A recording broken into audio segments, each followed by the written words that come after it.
Hola y bienvenidos a esta nueva inmersión en profundidad. Hoy viajamos al corazón, al núcleo de la Unión Europea. Un viaje interesante, sin duda. Sí, y para entenderla bien, creo que hay que mirar un poco atrás, ¿no? A esa Europa de posguerra que buscaba, desesperadamente una paz que durase después de tanto conflicto. Exacto. Y en ese ambiente, pues surge una idea potente, la de Robert Schuman, que el 9 de mayo de 1950 dijo algo que sonaba pues casi impensable, ¿no? Totalmente. Poner bajo una autoridad común el carbón y el acero de Francia. O sea, no era solo economía. No, para nada.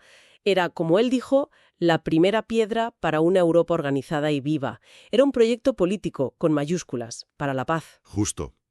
Y esa propuesta, que parecía muy técnica, muy de industria, tenía una carga política tremenda. Fue la chispa inicial. Eso es. Y el material que tenemos hoy nos va a guiar para ver cómo esa semilla, fue creciendo. Cómo los tratados fueron montando la estructura, quién toma las decisiones importantes y cómo funciona ese sistema legal tan particular que se ha creado. Y esa es un poco nuestra misión hoy, ¿verdad? Ir más allá de los titulares, entender la maquinaria interna de la UE. Eso es. Cómo pasamos de 6 países cooperando en 2 cosillas, carbón y acero, a esta unión de 27 que tenemos ahora. ¿Quién manda? ¿Cómo se reparte el poder? ¿Y qué tienen de especial sus leyes? Queremos dar una visión clara, ¿no?, de este proyecto que nos afecta a todos. Pues sí, manos a la obra. Empecemos por los cimientos, por esos acuerdos que lo empezaron todo. Venga, los tratados. Los tratados. La idea central después de la guerra era, que si las economías dependían unas de otras, sería más difícil volver a pelearse. La interdependencia económica como vacuna contra la guerra, digamos. Tenía su lógica. Y el primer paso práctico fue el Tratado de París, en 1951. Creó la Comunidad Europea del Carbón y del Acero, la CECA. La firmaron 6 países: Alemania Occidental, Bélgica, Francia, Italia, Luxemburgo y Países Bajos. Los famosos 6 fundadores. El objetivo así a corto plazo era gestionar juntos esas industrias, ¿no? Sobre todo entre Francia y Alemania, que venían de donde venían. Exacto. Pero la visión, como decías antes, iba más lejos. Era un primer paso hacia un mercado común más grande y, a la larga, una especie de federación europea para asegurar la paz. La idea de Schuman hecha realidad. Vale, ¿y funcionó, por lo que parece? Pues sí, el éxito de la CECA animó a esos 6 a seguir adelante. Apenas 6 años después, en 1957, firman los Tratados de Roma. Y estos crean 2 comunidades nuevas: la Comunidad Económica Europea, la CE, y la Comunidad Europea de la Energía Atómica, Euratom. Y aquí ya la cosa se pone seria, ¿no? La CE ya no era solo carbón y acero. No. Aquí la ambición se dispara. Hablaba de crear una unión cada vez más estrecha entre los pueblos, de progreso económico y social, de quitar barreras, mejorar la vida y el trabajo. Vamos, que apuntaba alto. Totalmente. Estableció el objetivo de un mercado común, con libre circulación de mercancías, servicios, capitales y personas. Y una unión aduanera, sin aranceles dentro y uno común para el exterior. Y empezó a meterse en políticas comunes importantes, ¿no? La agricultura. La famosa PAC, sí, y transportes. Y, muy importante, creó el esqueleto institucional básico que, con muchos cambios todavía tenemos. Un Consejo de Ministros para los gobiernos, una comisión como ejecutivo supranacional, una asamblea parlamentaria, el futuro Parlamento Europeo, y un tribunal de justicia para vigilar las normas. ¿Y Euratom? Euratom se centró en cooperar en energía nuclear, pero para usos pacíficos. Vale, tenemos las 3 comunidades: CECA, CE, Euratom. Pero la historia de la UE es un no parar de reformas, de nuevos tratados. ¿El siguiente paso importante? Hubo un ajuste práctico primero. El Tratado de Fusión del 65. Simplificó un poco las cosas. Una sola comisión y un solo consejo para las 3 comunidades. Pero el siguiente gran salto, digamos cualitativo, fue el Acta Única Europea, en 1986. El Acta Única. Suena a querer rematar al golo. A impulsar de verdad ese mercado interior que se planeó en Roma, pero que todavía tenía muchos obstáculos. Exacto. Normativas distintas en cada país, trabas. El Acta Única fue como el acelerador para completar el mercado interior. ¿Y cómo lo hizo? Pues metiendo cambios institucionales clave. El más gordo fue extender el voto por mayoría cualificada, el BMC, en el Consejo para muchas decisiones del mercado único. Ah, claro, para evitar que un solo país pudiera bloquearlo todo con un veto. Justo. Eso agilizó muchísimo. Y también reforzó al Parlamento Europeo. Metió formalmente la política de cohesión para ayudar a las regiones más pobres, la protección del medio ambiente, la I+D. Y le dio estatus oficial al Consejo Europeo, a las cumbres de jefes de Estado y de Gobierno. Entendido. Agilizar para construir el mercado. Y después del Acta Única, llegó uno que sí que nos suena a todos. Maastricht, 1992. Ese sí que parece un cambio de era. Lo fue y lo fue. Maastricht es el paso de un proyecto más bien económico a una unión con una ambición política, mucho mayor. Creó formalmente la Unión Europea. Con aquella estructura un poco liosa de los 3 pilares, ¿no? Eso es.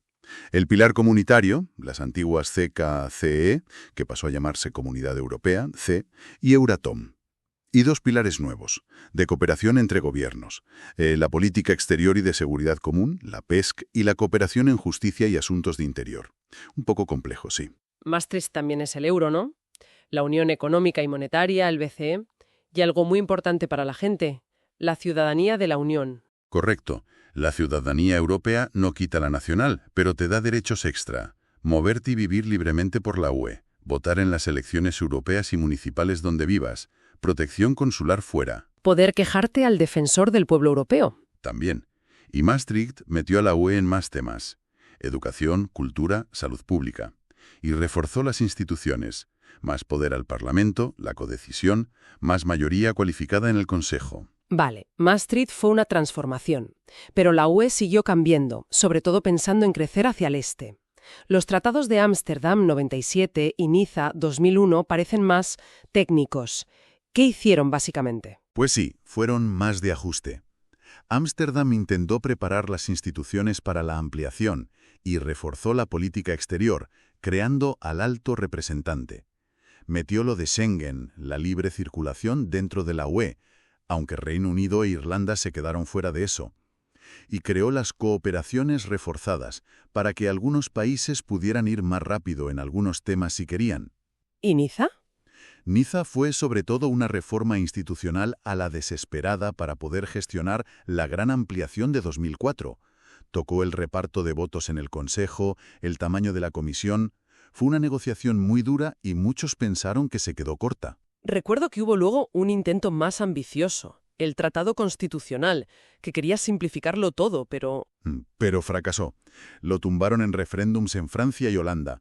Y de las cenizas de aquello, pues surgió la última gran reforma que tenemos, el Tratado de Lisboa, de 2007. Lisboa entró en vigor en 2009.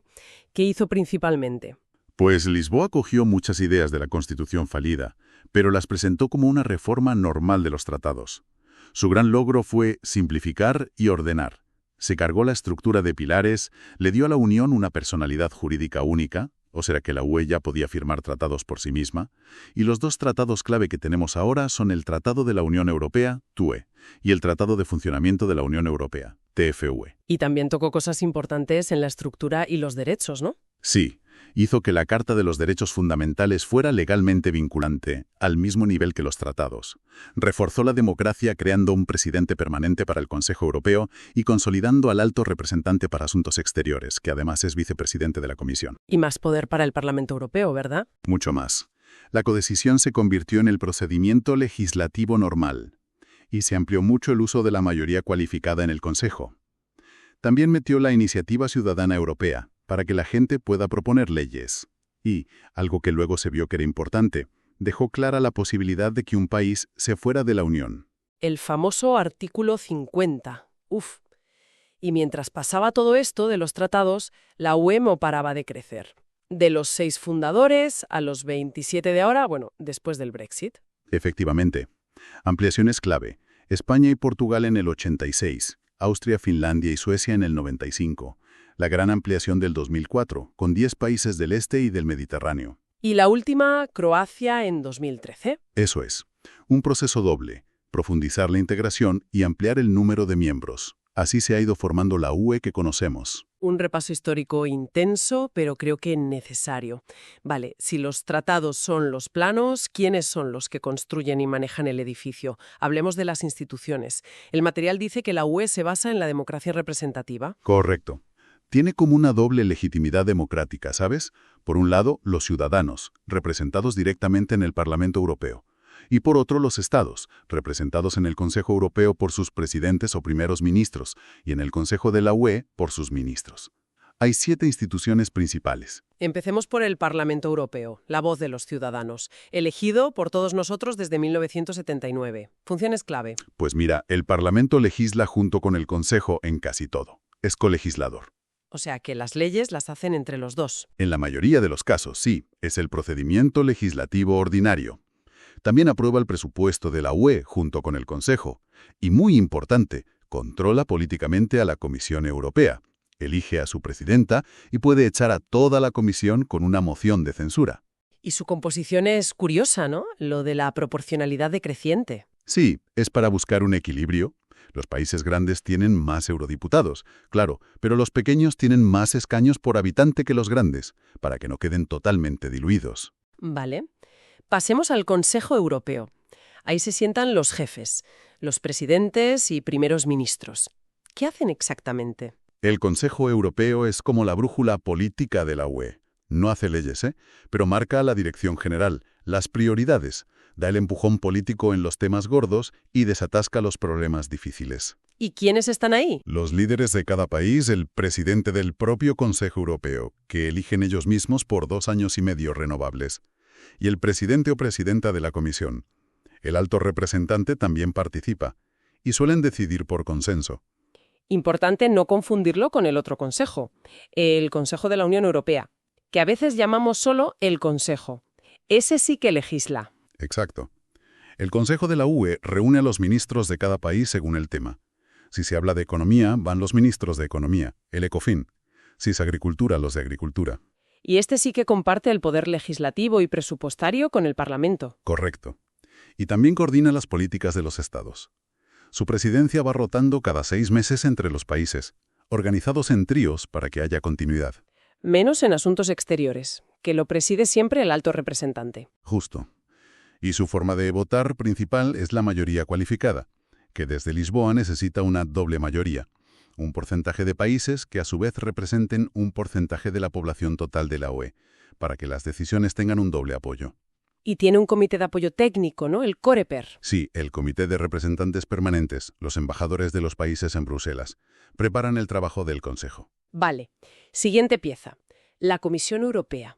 Siempre se dice que es el motor o la guardiana de los tratados. ¿Por qué? Pues porque su misión es defender el interés general de la Unión, por encima de los intereses nacionales.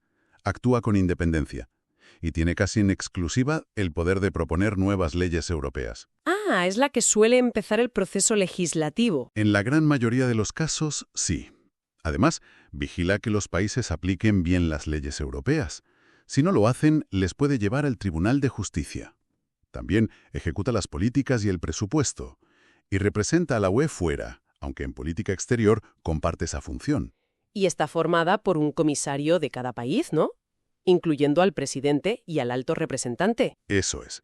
Forman un colegio, toman decisiones juntos y son responsables ante el Parlamento Europeo. Y para asegurarse de que todo este lío de leyes se cumple y se interpreta igual en todas partes, está el Tribunal de Justicia de la Unión Europea, el TJUE, en Luxemburgo. Absolutamente clave. Sin el TJUE, el derecho de la Unión no sería lo que es. Su papel es crucial para que haya un ordenamiento jurídico europeo de verdad. ¿Y cómo lo consigue? ¿Cómo garantiza esa uniformidad? Pues principalmente de 2 maneras. Una, resolviendo pleitos. Entre países, entre instituciones, entre empresas o ciudadanos y la UE. Sobre cómo aplicar el derecho europeo.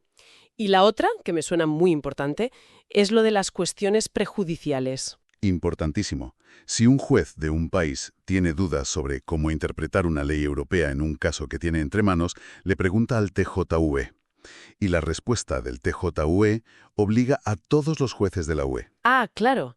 Así se asegura que la ley significa lo mismo en Cádiz que en Helsinki. Exactamente. Es el mecanismo que garantiza la uniformidad. Además, el TJUE puede multar a los países si incumplen o anular leyes europeas si van contra los tratados. Tiene dos niveles, el Tribunal de Justicia y el Tribunal General. Fundamental ese diálogo entre el TJV y los jueces nacionales. Nos quedan dos instituciones. Sí. El Banco Central Europeo, el BCE, en Frankfurt. Gestiona el euro, controla la inflación en la eurozona. Es independiente de los gobiernos. ¿Y el Tribunal de Cuentas Europeo? En Luxemburgo también. Es el auditor de la UE. Mira si el dinero de la Unión se gasta bien, si se consiguen los objetivos. Presenta un informe anual que tiene bastante peso. Ayuda al Parlamento y al Consejo a controlar el presupuesto. Y para terminar con las instituciones, hay dos órganos consultivos, ¿verdad? Sí, el Comité Económico y Social Europeo, que representa a sindicatos, empresarios, ONGs, la sociedad civil organizada. Y el Comité de las Regiones, que da voz a las autoridades locales y regionales. ¿Y qué hacen? Dan su opinión sobre las propuestas de ley. No es vinculante, pero sirva para que se escuchen esas perspectivas. Entendido. Un sistema complejo, sí señor, con piezas que representan a los ciudadanos, Parlamento, a los estados, consejos, el interés común, comisión, la ley, TJUE, la moneda, BCE, las cuentas, Tribunal de Cuentas, y a otros actores sociales y territoriales, comités. Vale. Si esas son las instituciones, ¿cuáles son las reglas del juego? Hablemos del derecho de la Unión. Pues sí, el derecho de la Unión es un sistema legal propio. No es derecho internacional normal, ni es derecho nacional, aunque se relaciona con ambos. Es algo distinto, autónomo. A veces se habla de acervo comunitario o acervo de la Unión. ¿Es lo mismo? El acervo es más amplio. Incluye el derecho, sí, pero también declaraciones, objetivos políticos, todo el patrimonio común, digamos. El derecho de la Unión es la parte estrictamente jurídica de ese acervo. ¿Y cómo se organiza? ¿Hay niveles? Sí, hay una jerarquía clara. Arriba del todo está el derecho originario o primario. Los tratados. Los tratados fundacionales y los que los han modificado, como el TUE y el TFV actuales. También sus protocolos, anexos, los tratados de adhesión de nuevos países. Y muy importante, desde Lisboa, la Carta de los Derechos Fundamentales de la UE. Tiene el mismo valor que los tratados. Algo más en ese nivel constitucional. Sí, los principios generales del derecho.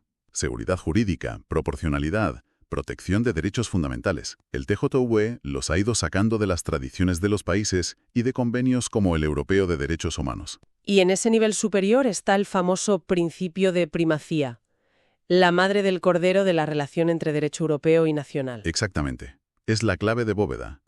Lo dijo el TJUE ya en los años 60.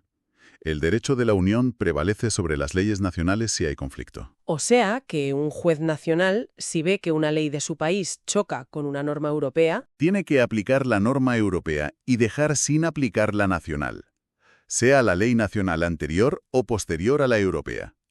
Es la garantía de que el derecho de la UE funcione de verdad y sea igual para todos. un principio muy fuerte, desde luego. Vale, eso es el derecho primario. ¿Y por debajo? Por debajo está el derecho derivado o secundario. Son las leyes que hacen las instituciones de la UE, Parlamento, Consejo, Comisión, basándose en los tratados. Hay varios tipos, unos obligan y otros no. Vamos con los que obligan. El más potente es el reglamento. Es como una ley europea directa. Se aplica a todos, obliga en todo, y clave, es directamente aplicable en cada país. No hace falta que el país haga una ley para meterlo en su sistema. Entra en vigor y ya está. ¿Y la directiva? Esa funciona espíritu, ¿no? Sí. La directiva pone un objetivo, que los países tienen que cumplir en un plazo, pero les deja elegir cómo hacerlo, qué ley nacional aprobar o modificar para conseguir ese resultado.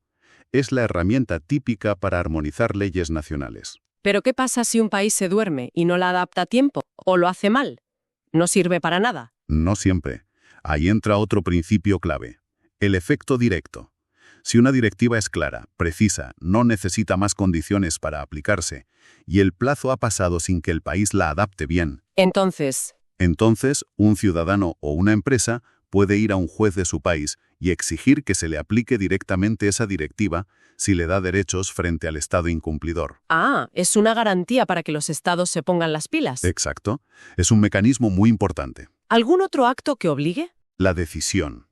Obliga en todo, pero normalmente solo a quienes va dirigida. Un país, una empresa, una persona. aunque a veces puede tener alcance general, sobre todo en política exterior. ¿Y los que no obligan? Pues las recomendaciones, que son como consejos, y los dictámenes, que son opiniones. No crean obligaciones legales, pero pueden tener peso político o ayudar a interpretar otras normas. Y faltan los acuerdos internacionales que firma la UE. Sí, los acuerdos con otros países u organizaciones. Una vez que la UE los firma, obligan a las instituciones y a los Estados miembros. En la jerarquía, están por debajo de los tratados, pero por encima del derecho derivado. Vale, tenemos el sistema de normas. Pero la pregunta clave es, ¿de qué puede legislar la UE?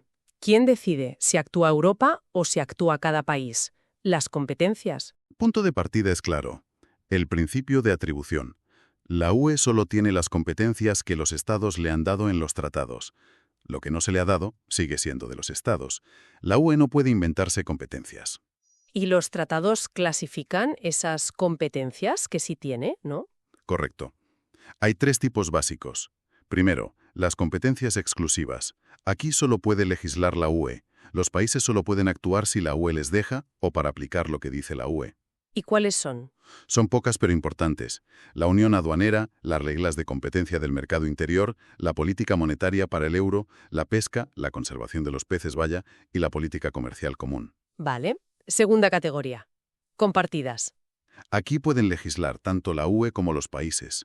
Pero si la UE decide legislar sobre algo, su ley tiene preferencia. Los países solo pueden actuar donde la UE no lo haya hecho, o si la UE decide retirarse. Esta es la categoría más habitual, supongo. Sí, aquí entra casi todo. Mercado interior, política social en parte, cohesión, agricultura, medio ambiente, consumidores, transportes, energía, justicia e interior, investigación. ¿Y la tercera categoría? Competencias de apoyo, coordinación o complemento. Aquí la UE ayuda, coordina, apoya lo que hacen los países, pero no puede sustituirlos ni armonizar sus leyes. La responsabilidad principal sigue siendo nacional. Ejemplos. Pues salud pública, industria, cultura, turismo, educación, juventud, deporte, protección civil.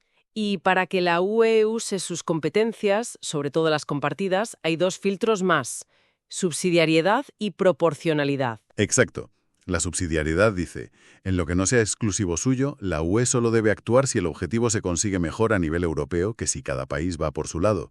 Es para que las decisiones se tomen lo más cerca posible del ciudadano. Y los parlamentos nacionales vigilan esto, ¿no? Sí, tienen un mecanismo de alerta temprana. Y la proporcionalidad. Pues que la medida que tome la UE no puede ir más allá de lo necesario para lograr el objetivo. Tiene que ser adecuada y no pasarse de frenada, digamos. Que el remedio no sea peor que la enfermedad. Son como controles para que la UE no se exceda. Justo, para mantener el equilibrio entre actuar juntos cuando hace falta y respetar lo que hacen los países. Y ya para cerrar este bloque, el material mencionaba cómo encajan las regiones, aquí, con el ejemplo de Andalucía. Sí, bueno, solo apunta que las regiones también tienen su papel. Como Andalucía, que tiene su oficina en Bruselas, reconocida legalmente, para defender sus intereses allí donde se toman las decisiones que le afectan. Es parte del juego. La verdad es que ha sido un recorrido denso, pero muy clarificador. Hemos visto cómo de buscar la paz salió una cooperación económica que, tratado a tratado, se fue haciendo más política, más jurídica.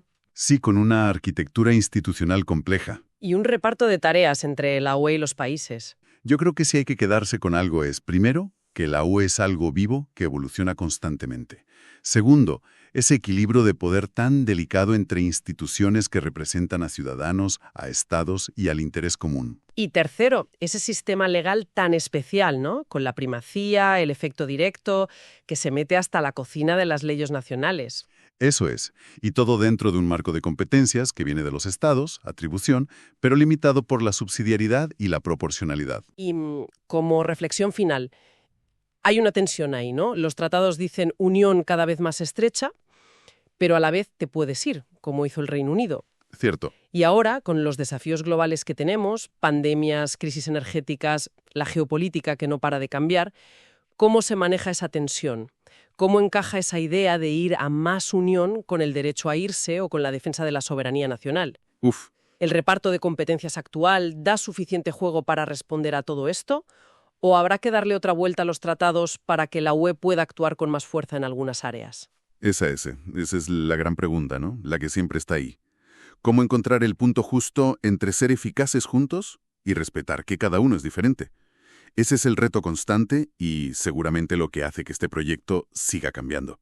Una cuestión abierta, desde luego, y fundamental para seguir pensando. Sin duda, da para mucho debate.